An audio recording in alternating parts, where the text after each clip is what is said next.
Alright, so we're checking out the OLIGHT Ostation X. So this is a 3-in-1 battery charger for your AA nickel metal hydride batteries.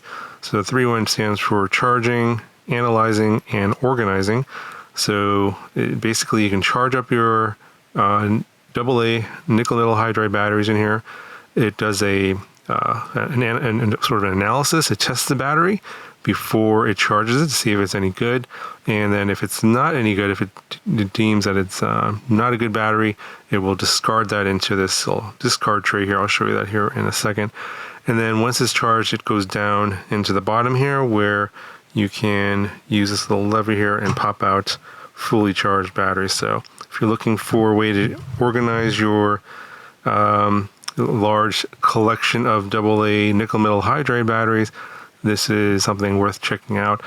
Fortunately, it does not do other chemistries like lithium ion or NiCad, and it does not charge AAA batteries or alkaline batteries for that matter. So if any of those things, you throw them in here and it'll detect what kind of a battery it is. If it's incorrect, it'll spit it out into this little tray right here. Pop this out, and you have your bad batteries in here. And I discovered I have a couple of I guess weak cells. They're still usable, but not the greatest, and it actually figured that out, so it's kind of nice. So in this box, you get the Ostation X, and you get a little README card about, it says it needs a USB-C power delivery adapter, 12 volts and 1.5 amps minimum, and that is not included, so they did send that along. This is the one that they sent for this review. It's just a little tiny one here, and it's a little 30 watt USB-C power delivery wall adapter, and it just has a little foldable plug here, so you can use this to charge up all your batteries inside this Ostation X.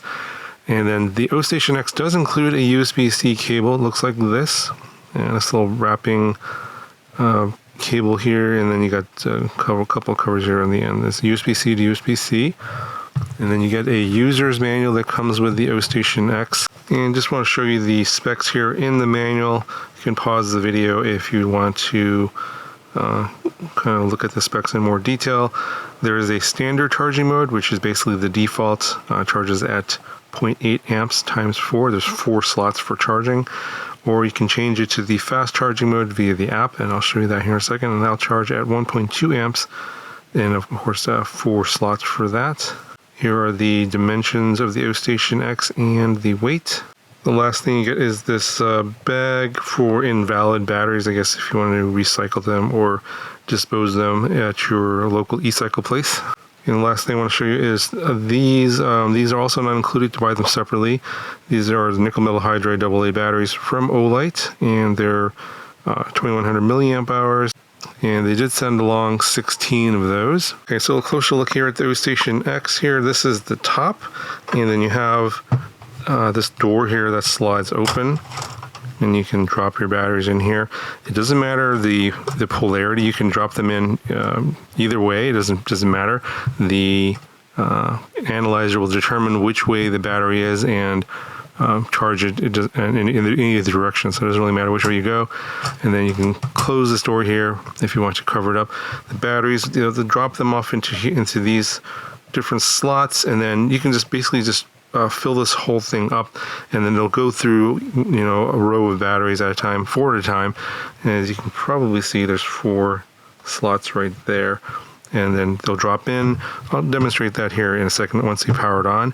And then it'll go through here, test them, and analyze them, determine which ones are invalid or bad, and then dump them into this tray here. And you're going to want to empty this out before it gets full. And then once the set of batteries is fully charged, it'll drop them into this bottom section here. And as you can see, they'll go through this sort of maze, and they end up at the bottom here. And then you have this little like this little hinge to pop the batteries out as you use them, and then obviously all the batteries will flow down these ramps to the exit here. In the front here, you've just got this little cooling fan, and then you have a button and a light. I'll show you what those do in a second. And in the back here, you have another vent with a cooling fan and 2 USB-C ports. So one is going to be for inputs for powering and charging your batteries and powering the whole station here. And then another one is a pass-through, so you can use another USB-C cable and power up other USB-C devices from that whatever wall adapter you're using. And just not much here on the bottom, just some rubber feet here so that it can not slide around. And then you got some specs here on the USB-C plug. All right, I'm going to go ahead and plug in the Ostation X. And when it's powering on, you get a little blinking white light here. Let's go ahead and open up the top here. I'll start throwing in some batteries. And once it stops here after 20 seconds, it should go to a green light, but you don't have to wait. You can just start throwing in batteries. You just throw them into the top here. So I'll just show how they go in. It really doesn't matter where you put them here. You can see it just goes in like that. It doesn't matter which direction you put them in. Just drop them in. And then I'm going to throw in, just to throw things off here, this is a AAA alkaline battery. And it should reject that. So I put 4 batteries in there, and then they're in 4 of the slots there. And then we'll go ahead and put it into charging mode by hitting this button. And it's going to turn green here. The fan turns on, and then it will start analyzing each of the batteries, and it'll pretty quickly figure out that that AAA battery doesn't belong in there, and it should spit that out into this reject tray. And it looks like it did that already. There it is. There's the AAA battery that it didn't like. And then it is still analyzing the other 3 that are in there. You can kind of hear it making noises. It's kind of, there's some gears and stuff going on. Not exactly sure. I kind of wish that they would have left this open so you could see what's going on. That would have been kind of cool. But yeah, you can't see what's going on in here, but you can hear like gears and motors and stuff moving the batteries around inside there. You can kind of see them spinning a little bit. But yeah, it's doing a test. And then once the test is concluded, this should start flashing green. Oh no, it should turn blue here, sorry. Blue, as you see, is a little rotating blue light. It means it's actually charging. So now it's finished its analysis mode. Says, okay, these batteries are good to go. Let's go ahead and charge them up. And then this little rotating blue light means that it's actually in charging mode. So these batteries are supposed to be pre-charged, and I did check the voltage. It was like 1.325 volts, I believe, which is, I think, right for almost a fully charged battery. So it's probably going to quickly figure out that these are already full, and it should pass them through to the bottom here. And then eventually you'll see them down in this area with these ramps, and should end at the bottom here. And you can then, as you're using them, you can pull them out one at a time. So it does say in the instructions that it will charge up to 32 batteries, which probably means you can send 32 batteries through all these little slots, and then close this little door here, and then you can just wait for all of those to charge. I imagine that there's probably more space down in here, although I don't have that many batteries to know if it'll go over 32. So I imagine after you're finished charging the 32 batteries and it sent them all through here, this is probably going to be pretty full. And if you send more through the top, if you have more than 32 batteries, probably what will happen is once it gets down to that charging slot there, it won't be able to spit the battery out. It'll just be stuck. I don't know what happens if that occurs, if it gives you an error or whatever. I don't have enough batteries to be able to do that test. You probably need at least 30 or 40 batteries, and then some, to see if you can get this to jam up. That's one thing I couldn't find in the manual, is in terms of like what happens if something gets jammed in there. What do you do? It wasn't really clear. I did do a few test runs of a few batteries. As I said, I just showed you the AAA battery, which was immediately rejected. So it seems to have some sort of failsafe in there in terms of figuring out what shouldn't be in there and rejecting it. But in terms of like a comprehensive test of what determining what will or will not get stuck, That I haven't figured out yet. I'm pretty sure if you're just putting in AA batteries in here, you should be good to go unless you're trying to purposefully jam it up. I don't think it's going to have a problem. I just think that once you fill this up all the way, you're going to probably want to pull the batteries out of the bottom so that you can continue to charge batteries if you want to charge a whole bunch of batteries at the same time. All right, so quick little demo of the app. It's called the OLIGHT app, and it's there's a QR code on this card here. You can go to the Google Play Store to get that. But yeah, if you just search OLIGHT, it's this one here with this icon.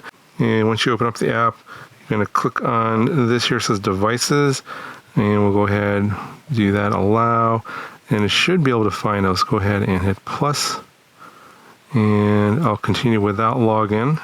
Okay, so you do have to put the device into pairing mode, but I think you have to long press this button for 5 seconds. Or sorry, I think you have to put this into pairing mode, you quickly press this button 5 times. We got a little flashing blue light now. All right, so see discovering devices, hit add, and hit this, done. And it looks like it has a firmware update, so we'll go ahead and do an update here. Bluetooth module improved, system stability device, and fixed known issues. So let's go ahead and update it. Version 1.9.4. And we'll go ahead and update it now. All right, so it finished the firmware update, and I power cycled it. So it's not doing anything right now. It's in sort of standby mode with the green light. And you can see you actually turn it on and off via the app if you want. It doesn't show anything going on right now. You can change the charging mode from standard to fast here if you want to charge it faster. And it should, let's go ahead and hit the button here to put into actual charging of the batteries that are in there. And some additional information that's kind of interesting. It does show you the number of batteries that were fully charged during this power on period. Right now, actually nothing's happened yet. And then we have invalid batteries that were detected during this power on period. So kind of interesting to give you some interesting data here. And now we're going, you can see the blue light's going here, it's charging. And now we see some actual data coming through here on the charge level of the batteries that we put in. So pretty close to full, not 100%. And then, yeah, so we have 3 batteries going there. They're charging currently. You can see the little animation. And then if you want to switch to fast charging, you can do that. But yeah, if you want some, data on what's going on with the batteries that are currently charging, you can whip up the app here, connect it up, and get some real-time data. And also keeps track of, all the batteries that you've been charging, as well as any invalid batteries that have been rejected. So pretty cool. Anyway, that's going to cover for this video. I'll put a link down in the video description if you guys want to check this out. And I'll talk to you guys in the next video.